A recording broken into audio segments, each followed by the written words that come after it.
Padaku ditanyakan apa akan ku beritakan pada dunia yang penuh penderitaan.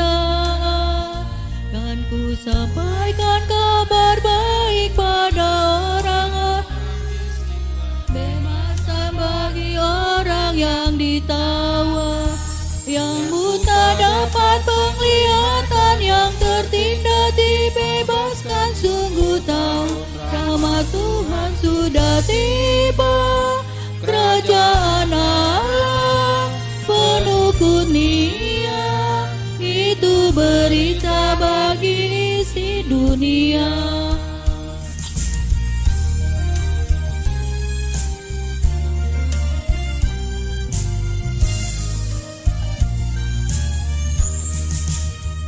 Jika padaku ditanyakan apa akan ku sampaikan pada dunia yang penuh dengan cobaan. Aku bersaksi dengan kata tapi juga dengan karya menyampaikan kasih Allah yang sejati. Telah tersedia bagi kita pengampunan dan anugerah keselamatan dalam Kristus Puteranya. Kerajaan Allah penuh kurnia, itu berita bagi isi dunia.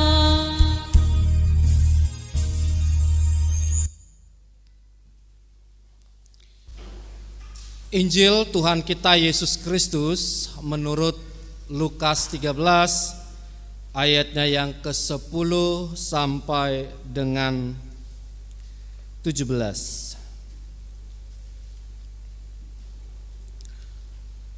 Pada suatu kali Yesus sedang mengajar dalam satu rumah ibadat pada hari Sabat. Di situ ada seorang perempuan yang telah 18 tahun dirasuk roh sehingga ia sakit sampai bungkuk punggungnya dan tidak dapat berdiri lagi dengan tegak.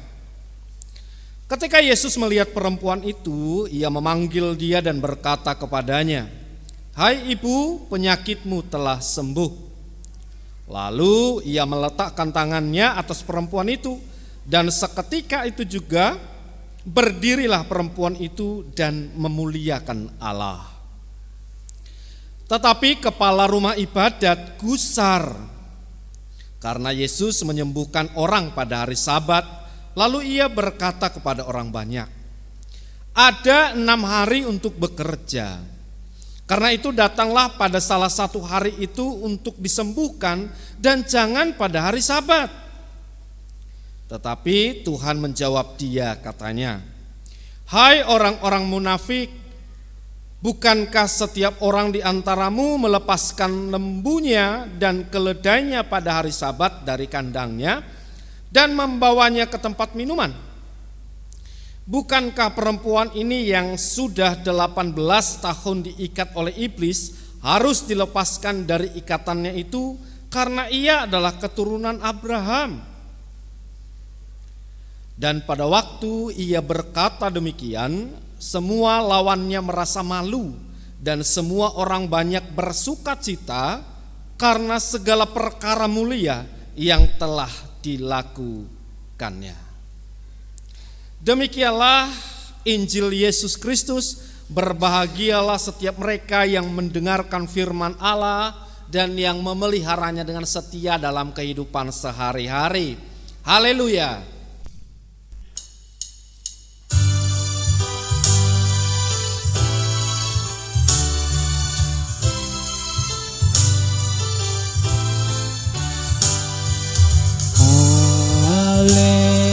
Haleluya, haleluya,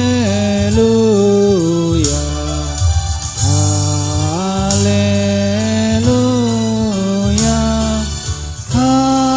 haleluya.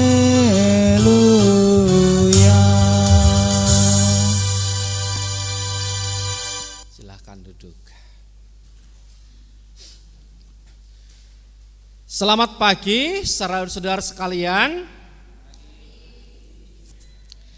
Senang berjumpa dengan saudara di GKI Pamanukan ini. Sebelumnya saya tidak pernah menduga akan berjumpa dengan saudara di tempat ini dan bersama-sama beribadah saat ini.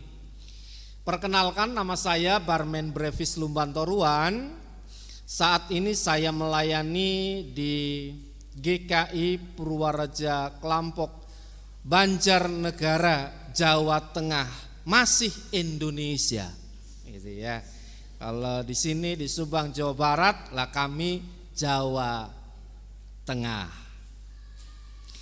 Dan kehadiran saya di sini, saudara-saudara, tidak lepas dari apa yang sedang kita rayakan saat ini, yaitu penyatuan GKI yang tadinya GKI itu berasal dari 3 sinode, yaitu GKI Sinode Wilayah Jawa Tengah, Sinode Wilayah Jawa Barat dan Jawa Timur, kembali bersatu. Begitu ya. Jadi ketika ada banyak sinode yang pecah, GKI menyatakan bertekad untuk bersatu. Dan karena itulah saya bisa hadir saat ini memberitakan firman Tuhan di hadapan saudara.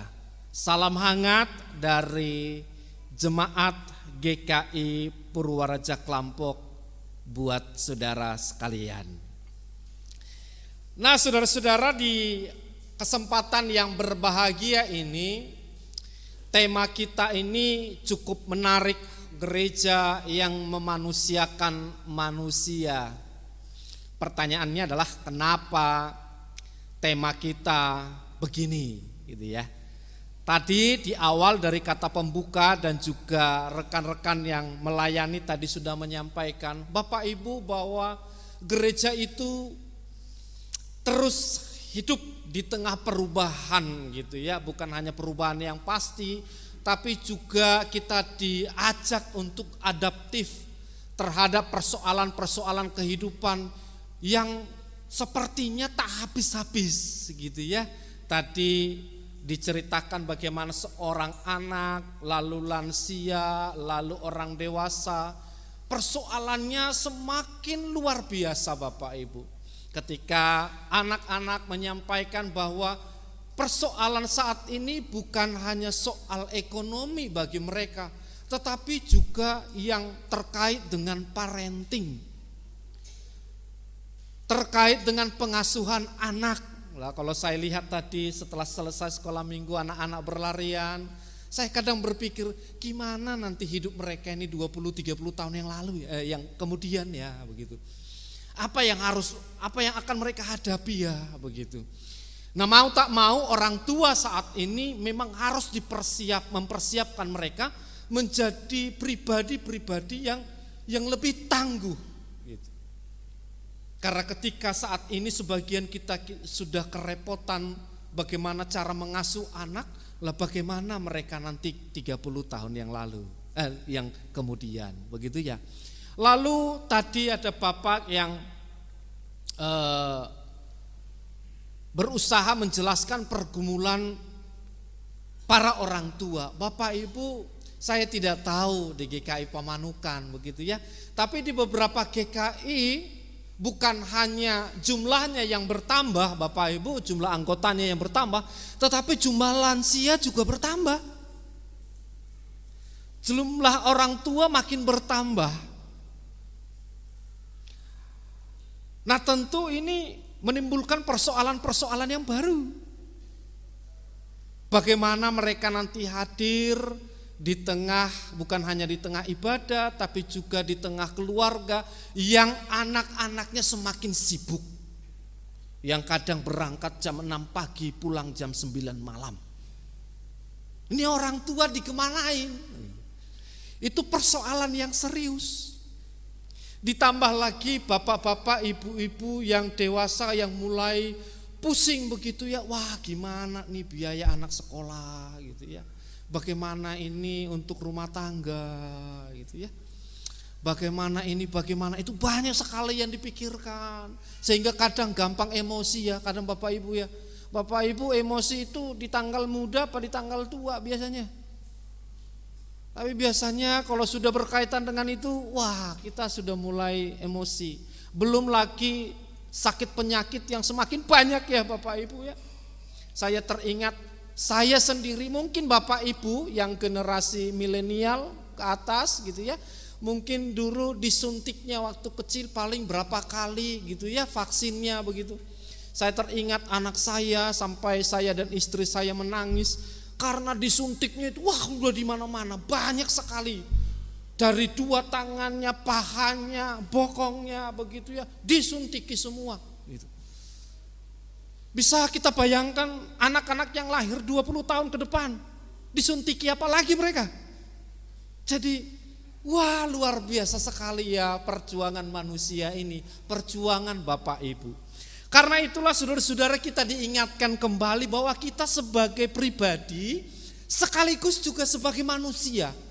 Manusia yang punya martabat, yang punya moralitas, hadir di tengah persoalan dunia ini, apa yang bisa kita lakukan? Apakah kita hanya menunggu atau kita hanya terdiam atau kita hanya melamuni persoalan dan masalah kita?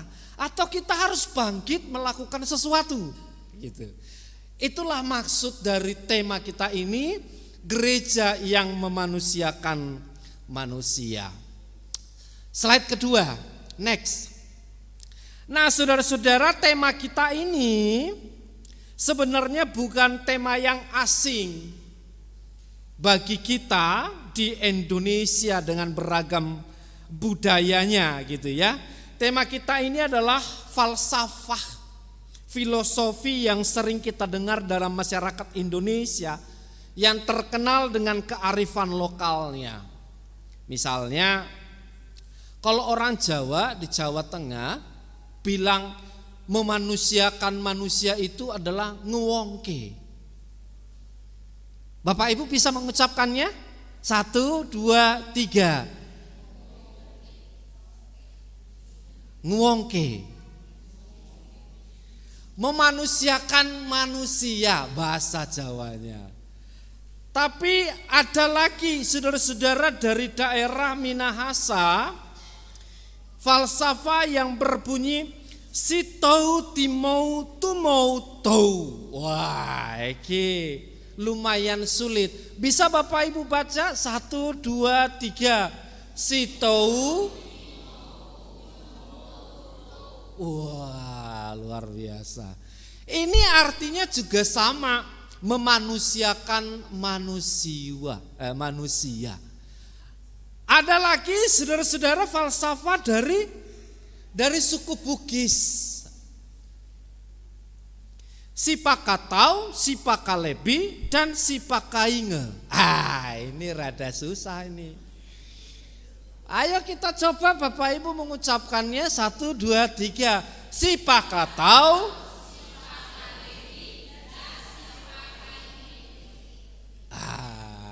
Lumayan lah ya. Minimal kita yang di Jawa Barat ini, di Subang ini, di Pamanukan ini ada 3 bahasa di Indonesia yang maknanya tentang memanusiakan manusia. Artinya saudara-saudara sedikit banyak dari Sabang sampai Merauke sepakat kalau manusia itu harus menghargai yang lain. Setuju ya Bapak Ibu ya? Bahwa kita manusia, yang lain juga manusia. Kita ini ciptaan Tuhan, yang lain juga ciptaan Tuhan. Kita ini menurut kitab Kejadian diciptakan dengan predikat yang sangat baik. Maka orang juga diciptakan dengan predikat sangat baik. Jadi kita sama-sama baik, sama-sama indah, sama-sama ciptaan Tuhan. Karena itu kita harus saling menghargai satu dengan yang lain. Saya kira sampai di sini Bapak Ibu sepakat ya? Sepakat ya Bapak Ibu? Kalau kita harus saling menghargai ya? Sepakat ya? Kalau Bapak Ibu di rumah suami istri ini sepakat? Sepakat saling menghargai di rumah? Sepakat ya? Baik. Next. Wah, terlalu kecil ya. Bapak Ibu bisa lihat gak ya? Nah, di balik indahnya kata-kata tadi, frasa tadi, falsafat tadi, Bapak Ibu, bahwa kita melihat kenyataan tidak selalu selaras dengan makna falsafah itu, betul? Ketika tadi memanusiakan manusia itu cukup indah didengar, tapi faktanya kan gak selalu begitu di rumah ya. Kadangkala kita mengucapkan sesuatu yang merendahkan orang lain, merendahkan istri kita, merendahkan suami kita, merendahkan anak-anak kita, gitu ya. Kadang ucapan-ucapan kita itu kesannya biasa, tapi bisa saja menimbulkan luka, Bapak Ibu. Ketika anak kita nyuci piring begitu ya, nyuci piring, lalu dia ngomong ke ibunya, "Ibu, saya sudah nyuci piring loh." Wah, itu mah biasa, wong tetangga aja sampai cuci rumah gitu. Padahal dia anak kecil yang pingin sekali, "Mamaku bilang apa ya, ibuku bilang apa ya kalau saya sudah melakukan sesuatu," begitu ya. Tetapi kita tidak bisa menangkap itu sehingga muncul kalimat-kalimat yang akhirnya menimbulkan luka pada hatinya. Dan Bapak Ibu, luka itu sulit disembuhkan. Luka di hati itu sulit disembuhkan. Bisa bahkan sampai dewasa itu menjadi luka yang terus hadir, lalu dia menikah, akhirnya melukai pasangannya.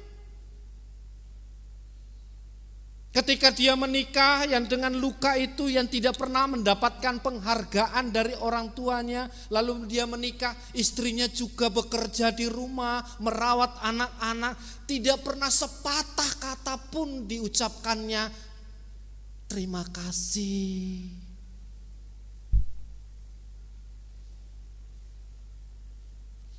Siapa di sini Bapak Ibu yang terbiasa ketika disiapkan makanan kepada kita di rumah, lalu kita mengucapkan terima kasih ya.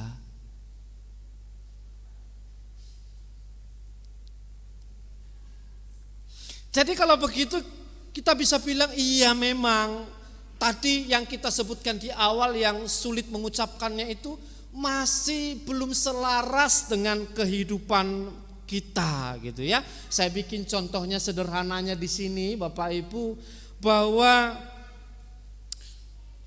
bagaimana kita belum bisa menghargai orang lain, antri aja, antri di supermarket begitu ya. Kalau kita lihat saling serobot, aku merasa lebih penting dan harus cepat pulang begitu. Lalu dia nyerobot antrian. Lalu Bapak Ibu nyetel musik dengan keras di tempat umum. Di kereta api pernah Bapak Ibu kalau naik kereta api kadang 1-2 ada yang begitu. Lalu dia nyetel musik dangdut. Kayak kemarin saya di kereta, saya enggak perlu lagi buka HP.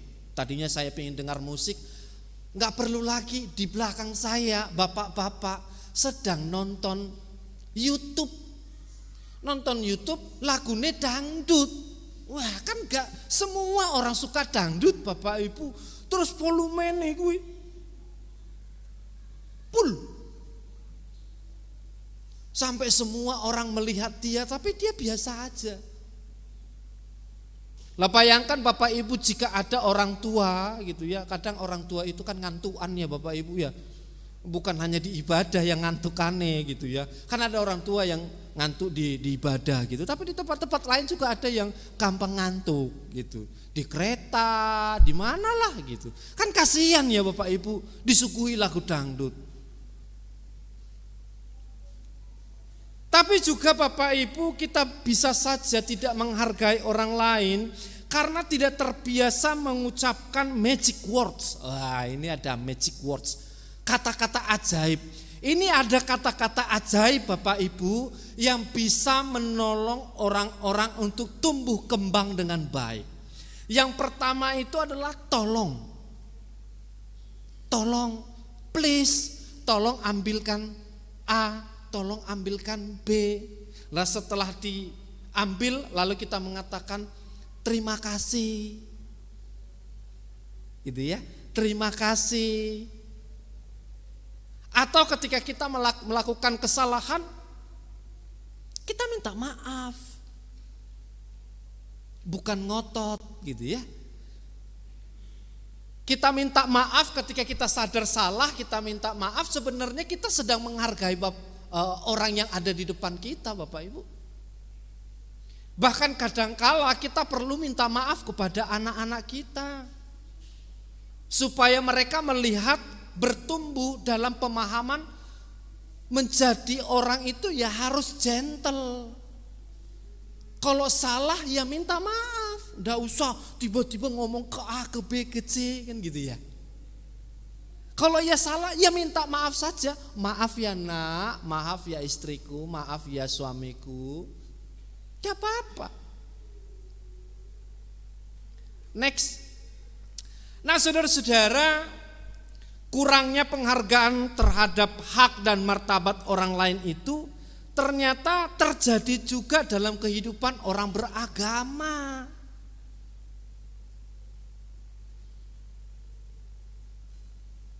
Jadi kesulitan orang-orang mengucapkan magic words itu tadi, kata-kata ajaib itu, sulit menghargai orang lain itu, ternyata terjadi juga dalam kehidupan orang beragama.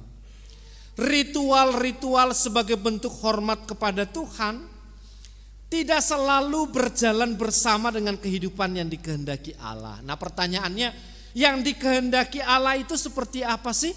Yang dikehendaki Allah itu adalah praktik hidup yang memanusiakan manusia, menghargai sesama dan menolong sesama. Itu yang Tuhan kehendaki. Next. Nah hal itulah saudara-saudara yang disampaikan oleh Nabi Yesaya tadi, bacaan kita yang dibacakan sangat baik tadi. Jadi umat Israel itu saudara-saudara adalah umat yang cukup saleh, sangat baik dalam beragama. Salah satu buktinya mereka baik dalam beragama itu adalah mereka taat berpuasa. Bapak Ibu pernah berpuasa? Di sini ada puasa? Ada. Berpuasa atau berpantang?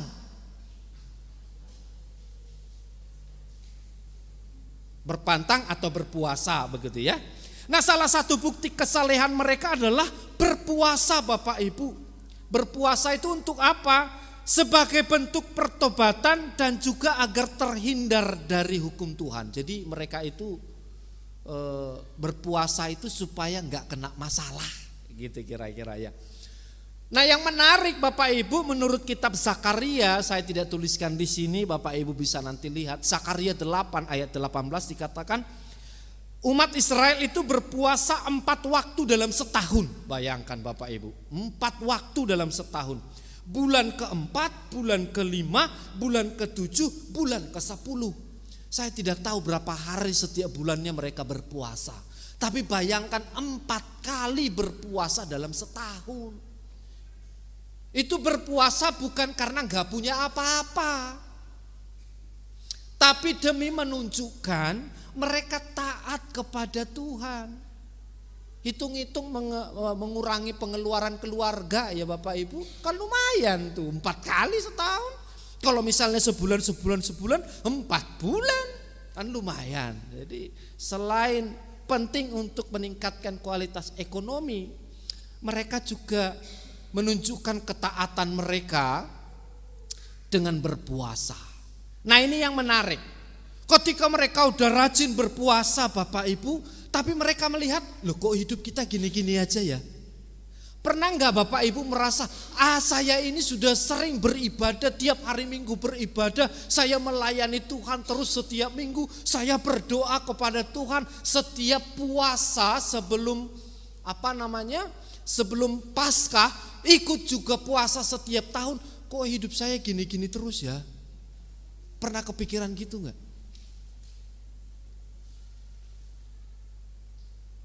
Dari dulu saya rajin berdoa 3 kali sehari seperti doa makan.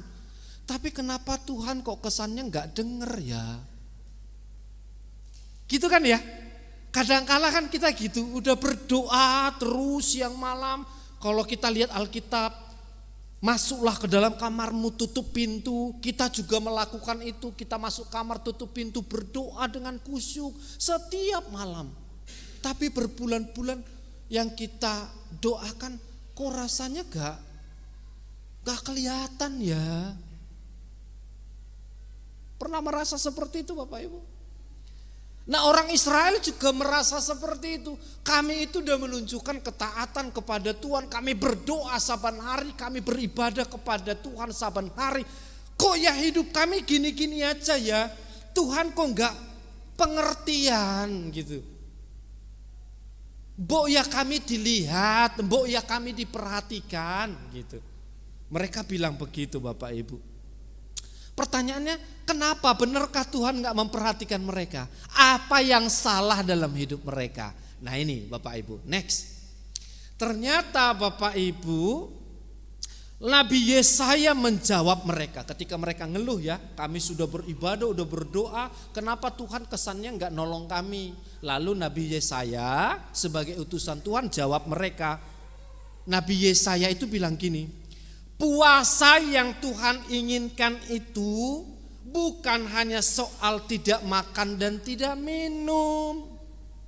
Puasa itu utamanya bukan itu, melainkan ketika engkau hadir membuka belenggu-belenggu kelaliman, membebaskan orang lain dari ikatan ketidakadilan, melepaskan tali-tali kuk, membebaskan orang-orang yang teraniaya dan mematahkan setiap kuk.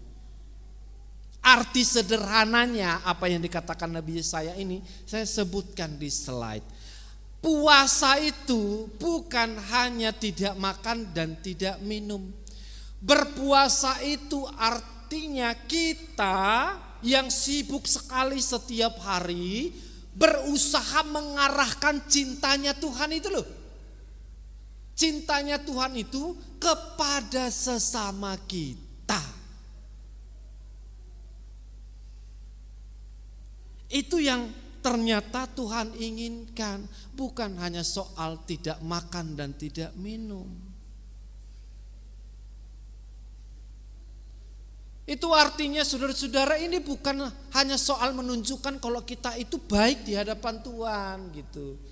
Kita percaya kita baik kepada Tuhan, kita beribadah, tetapi Tuhan bilang kita juga harus menyatakan cintanya Tuhan kepada sesama. Makanya ketika ditanya, Tuhan di dalam semua hukum Taurat mana yang paling utama? Tuhan Yesus jawab, kasihilah Tuhan Allahmu dan kasihilah sesamamu. Di dalam kedua kitab inilah disimpulkan semuanya. Jadi itu bukan sesuatu yang bisa dipisahkan. Jadi persoalan orang Israel dulu itu adalah ketika mereka terlihat saleh tapi enggak baik sama orang gitu loh. Tuhan bilang ini ada persoalan, seharusnya ketika kita baik, contohnya ketika kita baik di gereja, ya di luar kita juga harus jadi orang baik. Ya toh?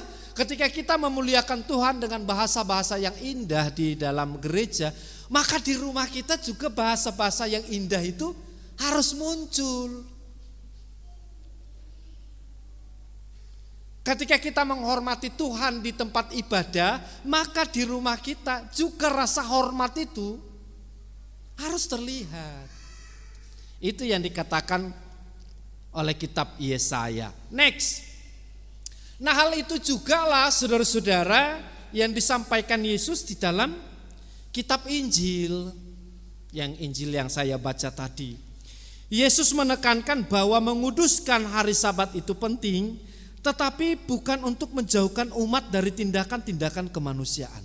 Jadi Bapak Ibu, bagi orang Israel itu menguduskan hari Sabat itu penting. Mereka gak boleh ngapa-ngapain pada hari Sabat. Kalau Bapak Ibu hari Minggu setelah ibadah masih bisa arisan kan? Nah kalau dulu gak boleh. Hari Sabat mereka harus fokus untuk menyembah Tuhan. Karena bagi mereka menguduskan hari Sabat itu bagian dari hukum Tuhan. Kalau mereka enggak menguduskan hari Sabat, itu artinya mereka melanggar hukum Tuhan. Ketika seseorang melanggar hukum Tuhan, maka mereka akan kena masalah. Dan mereka gak mau hidup mereka kena masalah. Dan salah satunya supaya hidup mereka tidak masalah, mereka akan menjalani hidup pada saat hari Sabat dengan sebaik-baiknya. Salah satunya mereka buat aturan. Ini yang boleh, ini yang tidak boleh. Jadi kalau pada hari Sabat itu Bapak Ibu, kalau ada seorang ibu yang mau melahirkan, itu bisa ditolong. Tapi kalau ada seseorang yang kena panu, wah, panu, kudis, kurap dan segala macamnya temannya itu tadi, itu bukan urgent, tidak mendesak. Jadi tidak perlu disembuhkan pada hari Sabat. Hari Senin ya bisa, hari Selasa yang bisa, tapi jangan hari Sabat. Tapi kalau ada seorang ibu yang hendak melahirkan, itu bisa. Nah, bagaimana dengan seorang perempuan yang disebutkan dalam bacaan kita? Dia itu bungkuk Bapak Ibu, sakit, tulangnya sakit, bungkuk, dan itu sudah 18 tahun. Kira-kira menurut Bapak Ibu itu urgent apa enggak? Udah 18 tahun, mungkin Bapak Ibu akan merasa udah itu udah enggak bisa diobati. Ya tuh, diterima saja. Udah 18 tahun. Jadi menurut kepala rumah ibadat itu ini gak mendesak, besok kamu datang bisa. Masa ganggu ibadah gitu, kira-kira seperti itu. Kalau kita lihat dari segi aturan, itu benar Bapak Ibu, makanya kepala rumah ibadat itu marah. Gak boleh kalau ada orang ibadat terus tiba-tiba datang orang minta diobati, padahal gak mendesak, itu gak boleh, ada aturannya. Betul gak salah. Tetapi Yesus itu Bapak Ibu justru menyembuhkan orang itu. Padahal gak urgent. Gitu loh kira-kira. Itu persoalan yang gak urgent, tapi Tuhan Yesus obati, sembuhkan. Marahlah kepala rumah ibadat itu.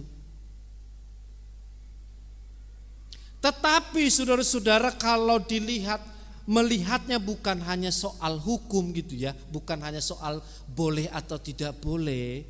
Bukankah seharusnya saudara-saudara, kepala rumah ibadat itu senang kalau ada umatnya sembuh.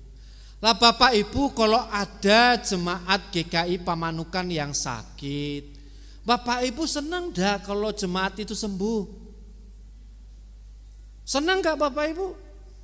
Senang kan? Sembuhnya yang gimana dulu? Benar-benar sembuh atau sembuh beneran? Tetapi saya pikir Bapak Ibu pasti senang lah. Siapapun yang ada di ruang ibadah ini, kalau ada di antara kita yang sakit lalu sembuh karena kuasa Tuhan, pasti kita bersyukur banget. Iya tuh? Kita senang pasti. Itu yang pertama. Yang kedua Bapak Ibu, Tuhan Yesus itu enggak setiap waktu datang ke sana. Ya pas kebetulan Yesus datang ke sana lalu ngajar di rumah di bait Allah, lalu dia lihat ada perempuan yang bungkuk, lalu ditolongnya, salahnya di mana? Bukankah itu berkat anugerah bagi orang yang disembuhkan itu? Kan itu kebetulan Yesus di situ, enggak setiap waktu datang ke situ. Jadi dia lihat ada orang sakit, ya dia tolong. Gitu ya. Jadi dari secara hukum sebenarnya tidak salah kepala rumah ibadat itu, karena ya begitu hukumnya. Tapi kalau kita bicara bisa nggak bisa, kadangkala jadi menghambat nurani kita Bapak Ibu. Bayangkan di GKI Pamanukan ini terlalu banyak aturan. Ini bisa, ini gak bisa, ini bisa, ini gak bisa. Sampai-sampai kita lupa bagaimana caranya memanusiakan manusia, menghargai orang lain, menerima orang lain. Karena itu saudara-saudara, hanya ada dua yang perlu kita renungkan pagi hari ini ketika kita bicara memanusiakan manusia. Next. Yang pertama Bapak Ibu, bahwa ketika Bapak Ibu beribadah kepada Tuhan, rajin berdoa, rajin bernyanyi memuliakan nama Tuhan, lengkapilah itu semua dengan tetap menghargai orang lain. Ketika saudara menyanyikan tentang kasih Tuhan di dalam ruang ibadah, maka nyatakanlah itu di rumahmu. Kalau Bapak Ibu bilang kasih Tuhan itu tidak ada batasnya, maka itu juga wujudkan kepada anak-anakmu. Jangan anak-anak baru melakukan kesalahan, udah marah-marahnya 3 hari 3 malam gak rampung-rampung. Ketika anak pecahkan piring 1, nanti sampai tahun depan diingatkan terus. Ini loh piring kita tadinya ada 13, sekarang jadi 12. Itu karena kamu pecahkan, terus tuh sampai gede anaknya diceritain. Jadi apa yang kita hayati di rumah ibadat ini, ayo kita hayati di rumah kita, dimanapun kita berada. Itu yang pertama. Yang kedua saudara-saudara, bahwa apapun yang kita buat, kebijakan, aturan, efisiensi di dalam gereja begitu ya, hendaknya kita lakukan dalam terang kasih Tuhan supaya enggak menghambat kita memanusiakan manusia orang lain. Bagaimana anggaran kita di bulan keluarga? Wah, sulit sekali Pak, kita udah lagi minus nih. Jadi kalau begitu kita enggak perlulah bikin ibadah atau bikin persekutuan, apalagi bikin persekutuan yang ada makan-makannya. Itu tahun ini kita tunda dulu ya Pak. Kita tidak usah membuat kegiatan bakti sosial lah buat orang sekitar. Tahun ini kita lagi defisit. Kadang kita lupa bahwa Tuhan itu sumber berkat yang akan memampukan kita mengelola banyak hal. Nah, mari kita ingat kedua hal ini saudara-saudara. Apa yang kita hayati di sini, hayatilah di rumahmu. Lalu yang kedua Bapak Ibu, apapun yang kita putuskan di tempat ini, kebijakan, aturan, semoga itu tidak menghambat kasih kita, empati kita buat orang lain. Karena ada banyak orang yang punya persoalan saat ini, kita harus hadir menolong mereka. Supaya kita bisa terus bertumbuh bukan hanya dalam pemahaman ritual, tapi juga kepekaan sebagai manusia. Itu yang Tuhan inginkan Bapak Ibu. Tuhan ingin agar kita tetap menjadi manusia yang penuh kasih. Selamat merayakan ulang tahun ke-37 GKI. Tuhan memberkati saudara, Tuhan meneguhkan saudara, Tuhan memberikan kekuatan kepada saudara. Amin.